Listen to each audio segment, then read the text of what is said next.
Where did the towers go? It's undeniable that the buildings went away. Where is all the rubble? It seems so flattened. If they had collapsed to the ground, you'd have a pile of debris that would correspond to 210-story buildings. That didn't happen. Where did the towers go? There ain't enough rubble. I mean, where are they? There's no debris. You just can't account for the missing material. Engineers at the firm that built the building's best guess to account for the missing 1,200 feet of material from each tower is that large portions simply vaporized. And look at those pictures just hours after the event, and there was nothing there. You had a little bit of rubble, but you didn't have 210-story buildings piled up there. That's the part that's crazy. It's just that's all that's left. People who have been right down next to the base of what was the trade towers say there's virtually nothing left. Maybe a few flights of stairs, a few stories of one of the buildings. 110 stories at ground level. 110 stories at ground level. I've got a picture of Building 7 in the background still standing and fuming away. It went away at 5:20 that day. So we know it's before 5:20 on 9/11. You're looking straight over from West Street, and you should see a 110-story building blocking your view. But there's just nothing there, right down to the ground. There's an ambulance that was parked in front of Tower 1 on West Street. Okay. And Tower 1's not there anymore. But the ambulance is there. That should have been obliterated too, don't you think? Why isn't the ambulance crushed? It's obvious there's a big lack of material there. The north tower is right here. You see, you just have that shell of the facade there.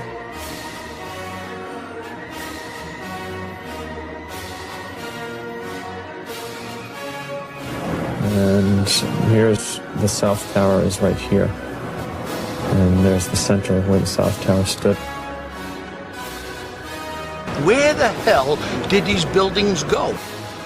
That's the all that's standing of the Twin Towers right now in the background. That's all that's standing. That's it. That's all that's left. Every building with the WTC prefix was destroyed that day. It wasn't 2 towers. It wasn't 3 towers. It wasn't 4 towers. It wasn't 5 buildings, 6 buildings. It was 7 buildings.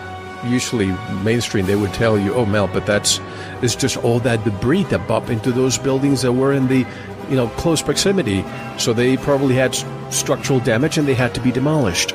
Well, then let's go see that debris that bumped into them. It doesn't exist. Look at WTC 6. Approximately 50% of the building's mass went away. It wasn't the outer mass, it was this hole cut in the middle. Down to ground level, there's nothing there. Some people say, well, stuff must have fallen in it. Well, if debris fell in it and collapsed it down, you look in the bottom of the hole, you should see something.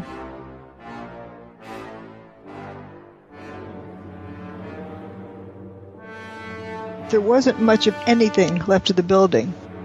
You don't see toilets, you don't see desks, you really don't see anything. Nothing that you would recognize as being part of something in an office. Aside from huge pieces of twisted steel from the towers, there was little that was recognizable in the debris. No one had ever seen anything like it. I mean, you didn't find a shard of glass, anything that looked like would be used by a person. You just didn't see. All there was powdered debris and metal.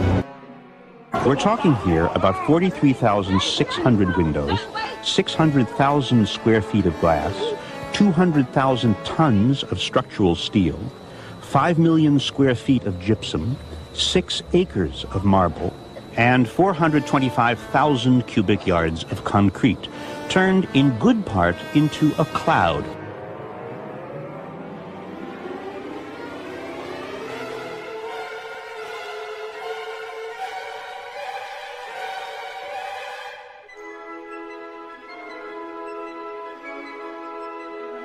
Perhaps the most astonishing object Shate found is something there should have been thousands of. This one probably only survived because it was in the basement. It belonged to an ice cream store. you can see what remains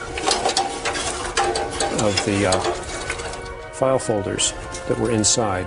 It was the only file cabinet found. They were able to identify what store it was from, and they called up the store owner and said, "Hey, we got your money," and they gave them their money. When you have paper flying, but you can't see a toilet, a desk, or anything else. You had all this paper flying all over Manhattan, and yet in the rubble there wasn't one file cabinet wrecked or anything. I think they found one.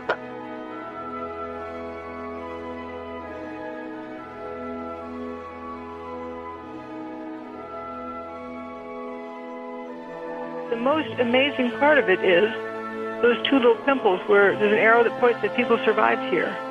And that's like right under the tower.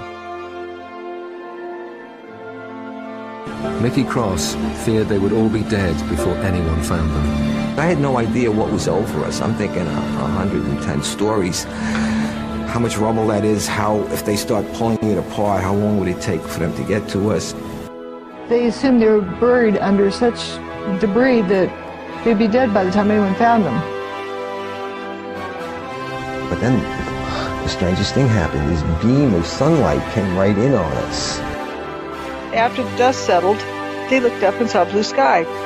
I'm like amazed now. It's a 110-story building above us, and I'm looking up at the sun. The descriptions they gave were not of a building falling on top of them, or not of bombs exploding around them.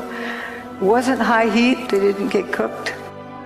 They didn't get squashed. I looked up and said, "Guys, there used to be 106 floors above us, and now I'm seeing sunshine.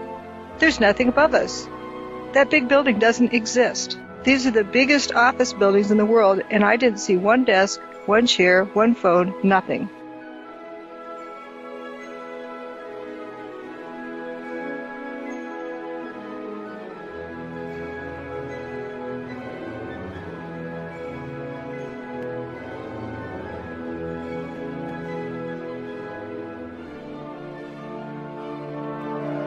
There's nothing much left. There's a few beams here and there, a few columns, but it's pretty much at ground level.